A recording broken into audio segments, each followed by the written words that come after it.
இன்னைக்கு நம்ம payment of bonus act தான் வந்து பார்க்க போறோம். Payment of bonus act 1965. இந்த ஆக்டோட ஆப்ஜெக்டிவ்ஸ் என்ன அப்படின்னு சொல்லி பார்த்தோம்னா, the objective of this act is to provide the payment of bonus to persons employed in certain establishments on the basis of profits or on the basis of production or productivity. எஸ்டாப்ளிஷ்மெண்ட்ல வேலை செய்கிற ஒரு எம்ப்ளாயிக்கு நம்ம வந்து payment of bonus வந்து நம்ம கொடுக்க போகிறோம். என்ன பேசிஸில் அப்படின்னு சொல்லி பார்த்தீங்கன்னா, on the basis of profits, அப்படி இல்லைனா on the basis of production. இந்த ரெண்டு பேசிஸில் அவங்களுக்கு வந்து நம்ம போனஸ் வந்து கொடுக்க போகிறோம். அதை பற்றி தான் இந்த ஆக்டில் வந்து சொல்லியிருப்பாங்க.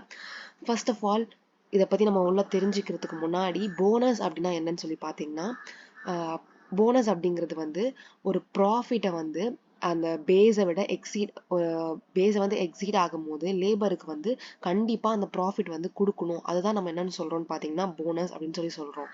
இப்போ வந்து 10,000 rupees அவங்க இன்வெஸ்ட் பண்ணி 10,000 rupees அவங்களுக்கு வந்து ஒரு 15,000 கிடைக்குது அப்படின்னும் போது அந்த ப்ராஃபிட்டை வந்து அங்கே வேலை செய்கிற எம்ப்ளாயீஸ் கூட வந்து அவங்க ஷேர் பண்ணிக்கணும். அதுதான் நம்ம என்னன்னு சொல்கிறோம்னு பார்த்தீங்கன்னா போனஸ் அப்படின்னு சொல்லிட்டு சொல்கிறோம்.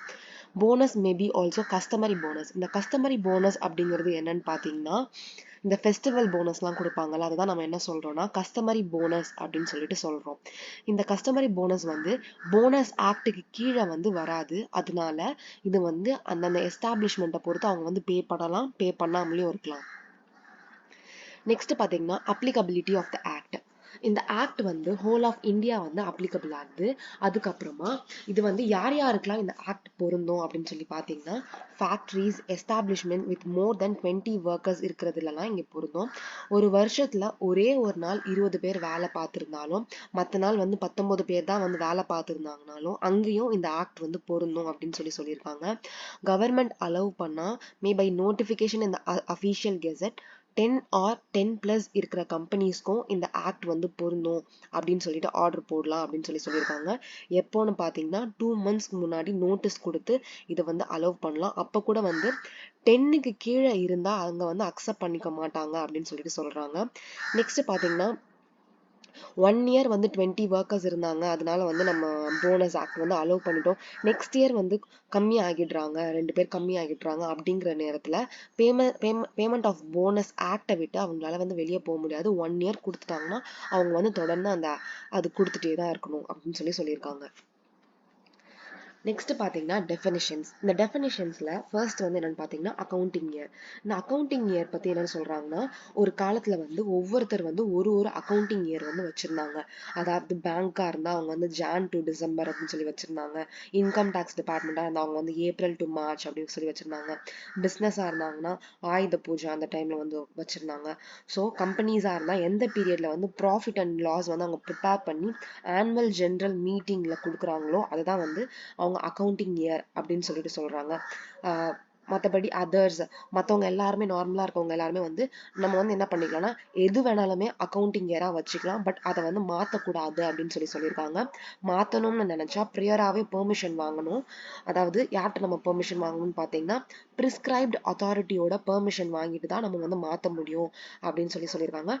இது மட்டும் இல்லாமல் இது போக இல்லாதவங்க எல்லாருமே எப்படின்னா 1st ஏப்ரலை வந்து இந்த அக்கௌண்டிங் இயரா வந்து வச்சுப்பாங்க. நெக்ஸ்ட் பாத்தீங்கன்னா அலாக்கபிள் சர்ப்ளஸ், அவைலபிள் சர்ப்ளஸ். இதுல அவைலபிள் சர்ப்ளஸ் அப்படிங்கிறது என்னன்னா, இதுக்கு வந்து டெஃபினிஷன்லாம் கிடையாது. ஆனா செக்ஷன் 5ல இருக்கிறது எல்லாமே அவைலபிள் சர்ப்ளஸ் அப்படின்னு சொல்லியிருக்காங்க. நெக்ஸ்ட் பாத்தீங்கன்னா அலாக்கபிள் சர்ப்ளஸ். இந்தியாவில் வந்து டிவைட் அண்ட் டிக்ளேர் பண்ணலை, டிவைட் அண்ட் பே பண்ணலை அப்படின்னு சொன்னால் 67% ஆஃப் அவைலபிள் சர்ப்ளஸ் தான் என்ன சொல்கிறாங்கன்னா அலாக்கபிள் சர்ப்ளஸ் அப்படின்னு சொல்லிட்டு சொல்கிறாங்க. அதாவது இன்கம் டேக்ஸ் ஆக்ட் படி ஒரு கண்டிஷன் இருக்குது. பார்ட்னர்ஸ்க்கு வந்து இவங்க டிவைட் அண்ட் கொடுக்குறாங்க அப்படின்னா அவங்க வந்து 60% மட்டும் இவங்க வந்து கொடுத்தா போதும். 60% ஆஃப் அவைலபிள் சர்ப்ளஸை வந்து அலாக்கபிள் சர்ப்ளஸாக எடுத்துக்கலாம் அப்படின்னு சொல்லிட்டு சொல்கிறாங்க. நெக்ஸ்ட் வந்து அவார்ட்னா என்னன்னு சொல்லி பார்த்தீங்கன்னா, டிஸ்பியூட் வந்தா லேபர் கோர்ட் இல்லை ட்ரிபியூனலுக்கு போனால் அங்கே அவங்க கொடுக்கறதுக்கு பேர் தான் நம்ம என்னன்னு சொல்கிறோம்னா அவார்ட் அப்படின்னு சொல்லிட்டு சொல்கிறோம். நெக்ஸ்ட் எம்ப்ளாயி அப்படிங்கிறவங்க யாருன்னு பார்த்தீங்கன்னா 21,000 சம்பளத்துக்குள்ளே இருக்கிறவங்கள தான் நம்ம எம்ப்ளாயி அப்படின்னு சொல்லுவோம். இதை வந்து அடிக்கடி மாற்றிட்டே இருப்பாங்க. ஃபர்ஸ்ட்லாம் எப்படி இருந்துச்சுன்னு பார்த்தீங்கன்னா 3,500 rupees இருந்துச்சு, அது வந்து 7,000 மாறுச்சு. இப்படி மாறி மாறி இப்போ வந்து 21,000 அப்படிங்கிற அப்படிங்கிற சேலரிக்கு வந்து ஆகியிருக்குது. அவங்க வந்து ஸ்கில்டா இருக்கணுமா இல்ல அன்ஸ்கில்டா இருக்கணுமா அப்படின்னு கேட்டா அப்ரெண்டிஸை தவிர மற்ற எல்லாருமே எம்ப்ளாயிக்கு கீழே வருவாங்க. நெக்ஸ்ட் பாத்தீங்கன்னா எம்ப்ளாயர் அப்படிங்கிறவங்க யாருன்னு பார்த்தீங்கன்னா ஓனர், ஆக்குபயர் ஆர் மேனேஜர், இவங்கள தான் நம்ம எம்ப்ளாயர் அப்படின்னு சொல்லிட்டு சொல்லுவோம். எஸ்டாப்ளிஷ்மெண்ட்னா அது யாரோட கண்ட்ரோல்ல இருக்கோ அவங்கள தான் நம்ம எம்ப்ளாயர் அப்படின்னு சொல்லிட்டு சொல்லுவோம். salary or wages அப்படின்னா remuneration expressed in terms of money includes dearness allowance. அதுதான் நம்ம என்ன சொல்றோம்னு பார்த்தீங்கன்னா salary அப்படின்னு சொல்லிட்டு சொல்றோம். இந்த பேசிக் பே பிளஸ் டிஏவை தான் நம்ம என்ன சொல்றோம் salary அப்படின்னு சொல்லிட்டு சொல்றோம். பேசிக் பே அப்படிங்கிறது வந்து ஃபிக்ஸடா இருக்கும். ஆனா இந்த டிஏ அப்படிங்கிறது வந்து விலைவாசி காஸ்ட் ஆஃப் லிவிங் கூடும் போது டிஏவும் அதிகமாகும், குறையும் போது டிஏவும் குறையும். நெக்ஸ்ட் பாத்தீங்கன்னா செக்ஷன் 3ல என்ன சொல்லியிருக்காங்கன்னு பார்த்தீங்கன்னா இப்போ வந்து நிறைய யூனிட் இருந்தது அப்படின்னு சொல்லி பார்த்தீங்கன்னா அது எல்லாத்தையுமே ஒன்னா சேர்த்து ஒரே எஸ்டாப்ளிஷ்மெண்ட்டாக தான் நம்ம எடுத்துக்கணும் அப்படின்னு சொல்லிட்டு சொல்றாங்க. எக்ஸாம்பிள், இப்போ வந்து 3 சூப்பர் மார்க்கெட் இருக்கு அப்படின்னா அதுல வந்து ஒண்ணுல மட்டும்தான் ப்ராஃபிட் இருக்கு, மற்றதுலலாம் ப்ராஃபிட்டே கிடைக்கல அப்படின்னு சொல்லி சொன்னா அது வந்து ஒரே எஸ்டாப்ளிஷ்மெண்ட்டுக்கு கீழே வரும். அப்படிங்கிறதுனால 3 சூப்பர் மார்க்கெட்ல இருக்கிறவங்களுக்குமே அவங்க வந்து போனஸ் கொடுத்து தான் ஆகணும். நெக்ஸ்ட் பாத்தீங்கன்னா செக்ஷன் 4ல காம்ப்யூட்டேஷன் ஆஃப் கிராஸ் ப்ராஃபிட்ஸ். இதுல வந்து என்ன சொல்றாங்கன்னு பாத்தீங்கன்னா இந்த கேஸ் ஆஃப் பேங்கிங் கம்பெனியா இருந்தா ஷெட்யூல் 1, அதர் கம்பெனியா இருந்தா ஷெட்யூல் 2 அப்படின்னு சொல்லிட்டு சொல்லியிருக்காங்க. இதுல வந்து கிராஸ் ப்ராஃபிட்டை வந்து எப்படி கால்குலேட் பண்ணணும் அப்படின்னு சொல்லி பாத்தீங்கன்னா இதுல வந்து சில விஷயங்களை வந்து டிடக்ட் பண்ண வேண்டியது இருக்கு. அது என்னன்னு பாத்தீங்கன்னா டெப்ரிசியேஷன். இப்போ வந்து மெஷின்ஸ்க்குலாம் வந்து அக்கௌண்ட்ஸ்லாம் எழுதி வச்சிருப்பாங்க, அதை வந்து டிடக்ட் பண்ணிக்கலாம் அப்படின்னு சொல்லி சொல்லியிருக்காங்க. நெக்ஸ்ட் வந்து கம்பெனி டெவலப்மெண்ட்டுக்காக வந்து ரெடி பண்ணி வச்சிருப்பாங்க, அதை வந்து டிடக்ட் பண்ணிக்கலாம்னு சொல்லியிருக்காங்க. நெக்ஸ்ட் வந்து டாக்ஸ் ப்ரொவிஷன்ஸ் இருக்கும், அதையும் டிடக்ட் பண்ணிக்கலாம்னு சொல்லியிருக்காங்க. டைரக்ட் டாக்ஸஸ், ஷெட்யூல்டு எக்ஸ்பென்சஸ் அப்படின்னு சொல்லியிருக்காங்க. இது எல்லாத்தையுமே நம்ம வந்து டிடக்ட் பண்ணிக்கலாம். நெக்ஸ்ட் பார்த்தீங்கன்னா இதுதான் வந்து கிராஸ் ப்ராஃபிட் அப்படின்னு சொல்லி சொல்றாங்க. நெக்ஸ்ட் பார்த்தீங்கன்னா கிராஸ் ப்ராஃபிட்டோட சில விஷயங்களை வந்து ஆட் பண்ணணும் அப்படின்னு சொல்லி சொல்றாங்க. அது என்னன்னு பார்த்தீங்கன்னா போனஸ் வந்து ப்ரொவைட் பண்ணியிருக்காங்கன்னா வந்து ஐடி வந்து பார்க்கும்போது அவங்க வந்து சில டிடக்ஷன்ஸ் வந்து கொடுத்துருப்பாங்க, அது எல்லாத்தையுமே ஆட் பண்ணிக்கணும் அப்படின்னு சொல்லி சொல்றாங்க. இதுல கிடைக்கிற இந்த ஃபைனல் அமௌண்ட் தான் நம்ம என்னன்னு சொல்றோம்னு பார்த்தீங்கன்னா அவைலபிள் சர்ப்ளஸ் அப்படின்னு சொல்லிட்டு சொல்றோம். நெக்ஸ்ட் பார்த்தீங்கன்னா eligibility for bonus. Eligibility for bonus அப்படின்னா இது யாரெல்லாம் எலிஜிபிள் ஆவாங்க போனஸ்க்கு அப்படின்னு சொல்லி பார்த்தீங்கன்னா 30 டேஸ்க்கு அந்த யூனிட்ல வந்து ஒரு பர்சன் வந்து வேலை பார்த்துருந்தாங்கன்னா அவங்க வந்து போனஸ்க்கு எலிஜிபிள் அப்படின்னு சொல்லி சொல்றாங்க. ஒருவேளை அவங்க வந்து 40 டேஸ் வேலை பார்த்துருந்தாங்கன்னா 40 டேஸோட போனஸ் வந்து அவங்களுக்கு கொடுக்கணும். ஒரு வருஷத்துக்கு இவ்வளோ போனஸ்னா 40 டேஸ்க்கு எவ்வளோன்னு கால்குலேட் பண்ணி கொடுப்பாங்க. சில பேரை வந்து நம்ம டிஸ்குவாலிஃபை பண்ணலாம். செக்ஷன் 9ல டிஸ்குவாலிஃபிகேஷன் ஃபார் போனஸ்ன்னு சொல்லி கொடுத்துருக்கோம்ல, அதில் வந்து யாரெல்லாம் நம்ம டிஸ்குவாலிஃபை பண்ணலாம்னு சொல்லி பார்த்தீங்கன்னா ஃப்ராட், தெஃப்ட், வயலண்ட் பிஹேவியர், சாபோட்டேஜ். அதாவது வந்து இவங்க வந்து போனஸ் யாருக்கு கொடுக்கணுமோ அவங்களுக்கு வந்து இல்லை உனக்கு வந்து போனஸ்லாம் கொடுக்க முடியாதுன்னு சொல்லி சொல்றது, தப்பா வந்து கணக்கு எழுதுறது, அதுக்கப்புறமா வந்து ஒரு ஆளை வந்து தேவையில்லாம டிஸ்மிஸ் பண்றது, யூனியன்ல போய் தகராறு பண்றது, அங்க இருக்கிற வந்து இண்டஸ்ட்ரியில வந்து இருக்கிற ஃபர்னிச்சர்ஸ் எல்லாம் உடைக்கிறது, அதுக்கப்புறமா வந்து நாச வேலைகள் செய்யறது, இந்த மாதிரிலாம் டிசிப்ளினரி ப்ரொசீடிங்ஸ்லாம் டிஸ்மிஸ் ஆகி ஒருவேளை அவங்க போயிருந்தாங்கன்னா அவங்களுக்குலாம் போனஸ் கிடையாது அப்படின்னு சொல்லிட்டு சொல்றாங்க. நெக்ஸ்ட் பாத்தீங்கன்னா payment of minimum bonus. Section 10ல பேமெண்ட் ஆஃப் மினிமம் போனஸ் வந்து கொடுத்துருக்கோம். அதுல வந்து என்ன சொல்றாங்கன்னு பாத்தீங்கன்னா மினிமம் போனஸ் அப்படிங்கிறது வந்து 8.33% அப்படின்னு 8.33% வந்து கொடுக்கணும் அப்படின்னு சொல்லியிருக்காங்க. அந்த வருஷத்துல அவருக்கு வந்து அலாக்கபிள் சர்ப்ளஸ் இருக்கோ இல்லையோ 8.33% வந்து எம்ப்ளாயியோட சேலரியில இருந்து போனஸ் கொடுக்கணும் அப்படின்னு சொல்லியிருக்காங்க. ப்ராஃபிட் இருந்தாலும் இல்லைனாலும் கண்டிப்பா இவங்களுக்கு 8.33% ஆர் ₹100 whichever is higherன்னு சொல்லி கொடுத்துருக்காங்க. 15 வயசுக்கு கீழே இருந்தாங்கன்னா அவங்களுக்கு வந்து ₹16 வந்து சொல்லியிருக்காங்க. இது வந்து முன்னாடி கொண்டு வந்த ஆக்ட் அப்படிங்கிறதுனால இவ்வளோ கம்மியான அமௌண்ட் இருக்குது. Maximum bonus, payment of maximum bonus section 11ல என்ன சொல்லியிருக்காங்கன்னு பார்த்தீங்கன்னா 20% வந்து மேக்ஸிமம் போனஸ் அப்படின்னு சொல்லியிருக்காங்க. எப்படி போனஸ் கால்குலேட் பண்ணணும்னா ₹7,000 வந்து மினிமம் சேலரி இருக்குது அப்படின்னு சொல்லி பார்த்தீங்கன்னா இப்போ ஃபார் எக்ஸாம்பிள் இப்போ வந்து போனஸ் கால்குலேஷன்ல மினிமம் வந்து 7,000 சொல்லியிருக்காங்க. இப்போ இதுல வந்து ஒரு பர்சன் வந்து 7,000 rupees வாங்கினாலும் அவங்களோட 7,000 rupees salary வாங்கிட்டு இருந்தாருன்னா அவருக்கும் வந்து மேக்ஸிமமா 7,000 rupees தான் வந்து போனஸ் கொடுப்பாங்க. ஒருத்தர் வந்து 15,000 வந்து வாங்கிட்டு இருக்காருன்னா அவங்களுக்கும் 7,000 தான் வந்து போனஸ் கொடுப்பாங்க. 21,000 வந்து ஒரு பர்சன் வாங்கிட்டு இருந்தாங்கன்னா அவங்களுக்கும் 7,000 தான் வந்து போனஸ் கொடுப்பாங்க. நெக்ஸ்ட் பாத்தீங்கன்னா computation of number of working days. working days வந்து எப்படி வந்து calculate பண்ணணும் அப்படின்னு சொல்லியிருக்காங்க. 21,000 or 21,000 or equal to 21,000 வரை இருக்கிறவங்களுக்கு தான் போனஸ் ஆக்ட் வந்து பொருந்தும். ஓகேவா? இப்போ வந்து ஒர்க்கிங் டேஸ் வந்து எப்படி கனெக்ட் பண்ணணும்னு சொல்லி பார்த்தீங்கன்னா லே ஆஃப் அப்படிங்கிறது என்னன்னா இப்போ வந்து ரா மெட்டீரியல்ஸ் வந்து இல்லை, ப்ரொடக்ஷன் யூனிட்ல வந்து ஏதோ மிஷின்ஸ்லாம் வந்து டேமேஜ் ஆயிடுச்சு அப்படிங்கிற பீரியட்ல வந்து ஒர்க்கர்ஸ்க்கு வந்து லீவ் வித் வேஜஸ் கொடுத்து அந்த இண்டஸ்ட்ரியே வந்து அவங்கள வந்து கொஞ்ச நாள் வீட்டில் இருக்க சொல்லும். அந்த பீரியட் எல்லாத்தையுமே வந்து ஒர்க்கிங் டேஸாக எடுத்துக்கலாம் அப்படின்னு சொல்லியிருக்காங்க. நெக்ஸ்ட் வந்து பார்க்கும்போது வேலையில இருக்கும்போது கை கால்லாம் ஒரு வேலை அடிபட்டுடுச்சுன்னா ஒரு வேலை 3 months அவரால் வர முடியல அப்படின்னா அதையும் வந்து ஒர்க்கிங் டேஸ்ல வந்து எடுத்துக்கலாம் அப்படின்னு சொல்லியிருக்காங்க. நெக்ஸ்ட் பார்த்தீங்கன்னா லேடிஸா இருந்தாங்கன்னா மெட்டர்னிட்டி பீரியட் அவங்க லீவ் அந்த எடுத்திருந்தாங்கன்னா அதையும் வந்து ஒர்க்கிங் டேஸ்ல வந்து எடுத்துக்கலாம் அப்படின்னு சொல்லியிருக்காங்க. நெக்ஸ்ட் பார்த்தீங்கன்னா set on and set off of allocable surplus அப்படின்னா என்னன்னு பார்த்தீங்கன்னா செட் ஆஃப் அதாவது 1 yearல ஒரு ஆளுக்கு 20% தான் வந்து மேக்ஸிமமா நம்மளால போனஸ் கொடுக்க முடியும் அப்படின்னு சொல்லியிருக்காங்கல்ல.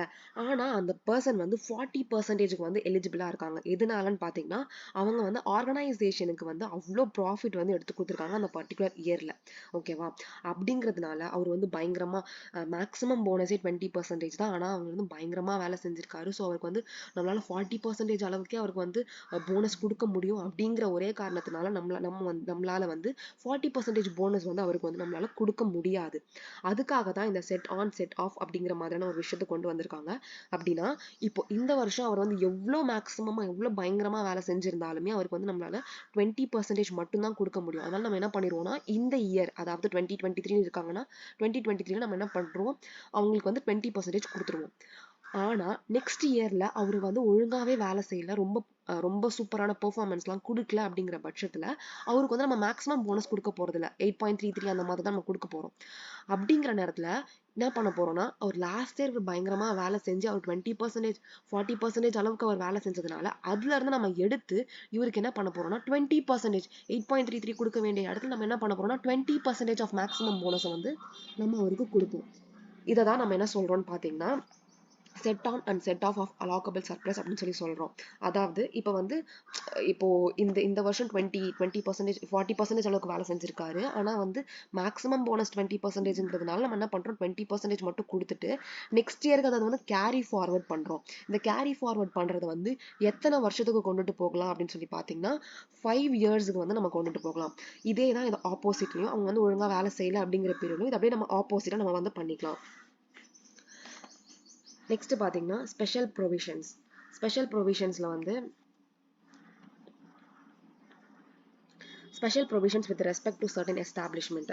இதுல என்ன சொல்றாங்கன்னு பாத்தீங்கன்னா இப்ப வந்து புதுசா வந்து சில பேர் வந்து யூனிட் திறந்திருப்பாங்க, நியூவா செட்டப் பண்ணிருப்பாங்க. அவங்க வந்து இனிஷியலாவே அவங்களோட வந்து ப்ராஃபிட் எடுக்கிறது வந்து ரொம்ப பெரிய விஷயமா இருக்கும். இதுல வந்து 8.33% போனஸ் கொடுக்கறது அப்படிங்கிறது வந்து கஷ்டமா இருக்கும். அந்த மாதிரி ஃபர்ஸ்ட் எடுத்த உடனே அந்த மாதிரி கொடுக்கணும் அப்படின்னா அவங்க க்ளோஸ் பண்ண வேண்டியதா தான் இருக்கும். அதனால அவங்களுக்கு வந்து சில கன்செஷன்ஸ் வந்து கொடுக்குறாங்க. அதுதான் வந்து என்னன்னு பாத்தீங்கன்னா இவர் வந்து எந்த வருஷத்துல வந்து பொருட்களை விற்க ஆரம்பிக்கிறாரோ அதுக்கு அடுத்த வருஷத்துல இருந்து இந்த செட் ஆன் செட் ஆஃப் இது வந்து தொடங்குது அப்படின்னு சொல்றாங்க. அந்த 5 yearsல ப்ராஃபிட் இருந்தா கொடுத்தா போதும், ப்ராஃபிட் இல்லைன்னா கொடுக்க வேணாம் அப்படின்னு சொல்றாங்க. அதாவது 6th yearல இருந்து இந்த செட் ஆன் செட் ஆஃப் அப்படிங்கிறது வந்து ஆரம்பிக்கும் அப்படின்னு சொல்றாங்க. அந்த ஃபர்ஸ்ட் 5 years வந்து அவங்களுக்கு வந்து இப்பதான் புதுசா தொடங்கியிருக்காங்க அப்படிங்கிறதுனால ஒரு ஒரு கன்செஷன் மாதிரி அவங்க கொடுக்குறாங்க. நெக்ஸ்ட் பாத்தீங்கன்னா section 17 adjustment of customary bonus or interim bonus against bonus payable under the act. என்னன்னு பாத்தீங்கன்னா 8.33% போனஸ் வந்து கொடுக்கணும்னு சொல்லியிருக்கோம். இவங்களுக்கு வந்து ஒரு வழக்கம் இருக்குது, தீபாவளிக்கு வந்து போனஸ் கொடுக்கறது, அதாவது 15 days salary வந்து கொடுக்கறது, கஸ்டமரி போனஸா வந்து கொடுக்கறது அப்படிங்கிற ஒரு பழக்கம் இருக்குது. அதிக ப்ரொடக்ஷன் நடந்திருக்குன்னா கையில கொஞ்சம் வந்து காசு வந்து கொடுப்பாங்க. இதுதான் வந்து நம்ம என்ன சொல்றோம்னா கஸ்டமரி போனஸ் இன்டரிம் போனஸ் அப்படின்னு சொல்லிட்டு சொல்றோம். இது ஃபைனல் போனஸ்ல இருந்து இவங்க வந்து அட்ஜஸ்ட் பண்ணிக்கோங்க அப்படின்னு சொல்லியிருக்காங்க. நெக்ஸ்ட் பாத்தீங்கன்னா செக்ஷன் 18ல deduction of certain amount from bonus payable under the act. யாராவது ஏதாவது பைஸ் நெக்லிஜென்ஸ் கம்பெனிக்கு வந்து ஏதாவது லாஸ் உண்டாக்கி இருந்தாங்கன்னா அவங்களுக்கு இந்த போனஸ்ல இருந்து நம்ம காசை பிடிச்சிக்கலாம் அப்படின்னு சொல்றாங்க. நெக்ஸ்ட் பாத்தீங்கன்னா time limit for payment of bonus. Time limit என்னன்னு பார்த்தீங்கன்னா யூஸ்வலாகவே வித்தின் 8 monthsல வந்து நம்ம போனஸ் வந்து கொடுக்கணும். ஒருவேளை ஏதாவது வந்து லாஸ் ஆகிருக்கு அப்படின்னா வந்து கவர்மெண்ட் கிட்ட பெர்மிஷன் வாங்கிட்டு 2 yearsக்குள்ள அவங்க வந்து போனஸ் கொடுத்துடணும் அப்படின்னு சொல்லியிருக்காங்க. இப்போ ஒரு வேளை வந்து அவார்டு அதாவது ஏதாவது ஒரு கேஸ் நடந்து அது மூலயமா தீர்ப்பு வந்து அப்போ வந்து இருந்தாங்கன்னா அவார்டு வழியா போனஸ் கொடுக்கணும் அப்படிங்கிற கட்டாயம் வரும்போது அவங்க வந்து 1 monthக்குள்ள அந்த போனஸை கொடுத்துடணும் அப்படின்னு சொல்றாங்க. நெக்ஸ்ட் பார்த்தீங்கன்னா செக்ஷன் 20ல application to act establishments in public sector in certain cases. இதுக்கு கீழே யாரெல்லாம் வருவாங்கன்னு பார்த்தீங்கன்னா டிரான்ஸ்போர்ட் அந்த டிஎன்எஸ்டிசி அவங்களுக்குலாம் இது பொருந்தும் அப்படின்னு சொல்றாங்க இந்த போனஸ் ஆக்ட். நெக்ஸ்ட் பார்த்தீங்கன்னா section 21 recovery of bonus due from an employer. இதுல வந்து பார்த்தீங்கன்னா எம்ப்ளாயர் வந்து போனஸ் கொடுக்கல அப்படின்னா இப்போ என்ன செய்யணும்னு பார்த்தீங்கன்னா இப்போ எம்ப்ளாயர் வந்து போனஸ் கொடுக்கல அப்படின்னா என்ன செய்யணும்னு பார்த்தீங்கன்னா அப்ராப்ரியேட் அத்தாரிட்டிட்டு வந்து ரெக்கவரி சர்டிஃபிகேட் வந்து கொடுப்பாங்க. யார் வந்து அந்த அப்ராப்ரியேட் அத்தாரிட்டி அப்படின்னு பார்த்தீங்கன்னா கலெக்டர். இந்த கலெக்டர்கிட்ட வந்து நம்ம கொண்டு போயிட்டு அந்த ரெக்கவரி சர்டிஃபிகேட் அப்படின்னு சொல்லிட்டு ஒன்று கொடுப்போம். அந்த கலெக்டர் என்ன பண்ணுவாங்கன்னு பார்த்தீங்கன்னா கலெக்டர் வந்து லேண்ட் ரெவன்யூ வந்து எப்படி கலெக்ட் பண்ணுவாரோ அதே மாதிரி இவங்க கலெக்ட் பண்ணுவாங்க. வித்தின் 1 yearக்குள்ள பெட்டிஷன் வந்து நம்ம கொடுத்துடணும். 1 yearக்கு மேலே ஆனாலும் வேலிட் ரீசன் இருந்தா வந்து அக்செப்ட் பண்ணிப்பாங்க. இதுல ஏதாவது வந்து ப்ராப்ளம்ஸ் டிஸ்பியூட்ஸ் வந்து வந்துச்சுன்னா இண்டஸ்ட்ரியல் ட்ரிபியூனலுக்கு வந்து இது போகும். ஐடியா ஆக்ட்ல என்ன ப்ரொசீஜர்லாம் பண்ணி இது வந்து இந்த டியூ வந்து நம்ம கலெக்ட் பண்றாங்களோ அதே ப்ரொசீஜர் வச்சு இவங்க வந்து கலெக்ட் பண்ணுவாங்க. நெக்ஸ்ட் பாத்தீங்கன்னா presumptions about accuracy of balance sheet and profit and loss account of corporation and company. இதான் ப்ராஃபிட்னா ஆர்கனைசேஷன் இல்லை எம்ப்ளாயர் சொல்லும் போது எம்ப்ளாயிஸ் இல்லை நிறைய வந்திருக்கும் அப்படின்னு சொல்லி கள்ளக்கணக்குலாம் எழுதிட்டாங்க அப்படின்லாம் வந்து சொல்ல முடியாது. ஒரு ஆடிட்டரை வச்சு பேலன்ஸ் ஷீட் இவங்க வந்து ஃபைனலைஸ் பண்ணா அதை அப்படியே எடுத்துக்கணும் அப்படிங்கிறது தான் வந்து ப்ரிசம்ஷன் அப்படின்னு சொல்றாங்க.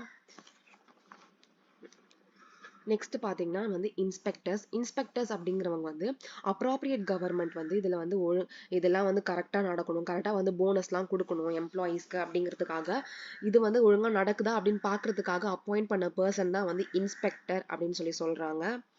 இவங்க வந்து என்ன பண்ணுவாங்கன்னா இவங்களுக்கு என்ன மாதிரியான ரோல்ஸ் அண்ட் ரெஸ்பான்சிபிலிட்டிஸ் இருக்குன்னா இவங்க வந்து எந்த நேரம் வேணாலும் இண்டஸ்ட்ரிக்குள்ள வந்து போய் அந்த ரெக்கார்ட்ஸ்லாம் வந்து செக் பண்ணலாம், என்ன கேள்வி வேணாலும் கேட்கலாம், அதுல இருந்து காப்பீஸ் எடுத்துக்கலாம். இதுல யாராவது வந்து தப்பு பண்ணியிருந்தாங்கன்னா அவங்களுக்கு வந்து இம்ப்ரிசன்மெண்ட் வந்து 6 months 1000 rupees வந்து ஃபைனும் இவங்க வந்து போடலாம். நெக்ஸ்ட் பாத்தீங்கன்னா செக்ஷன் 29 அஃபென்சஸ் பை கம்பெனிஸ். யாரு ரெஸ்பான்சிபிளோ அவங்க தான் வந்து லயபிள் ஆவாங்க. கன்சர்ன்ட் அத்தாரிட்டிக்கு மட்டும்தான் ரைட்ஸ் இருக்கு போனஸ் சம்பந்தமான ப்ராப்ளம்ஸ் கோர்ட்டுக்கு கொண்டுட்டு போறதுக்கு. கோர்ட்ல போய் ஒரு எம்ப்ளாயி வந்து எனக்கு போனஸ் வரல அப்படின்லாம் சொல்லக்கூடாது. கோர்ட் வந்து கைட் பண்ணணும், இது வந்து கன்சர்ன்ட் அத்தாரிட்டிட்ட போய் நீங்க கேட்கணும் அப்படின்னு சொல்லுவாங்க. நெக்ஸ்ட் வந்து பாத்தீங்கன்னா protection action taken under the act. Officers வந்து குட் ஃபெய்த்ல வந்து ஆக்ஷன் எடுத்திருந்தாங்கன்னா இன்டென்ஷன் இல்லை அப்படின்னு சொன்னா அவங்க மேல ஆக்ஷன் வந்து எடுக்க முடியாது. நெக்ஸ்ட் பாத்தீங்கன்னா special provision bonus linked with production R productivity.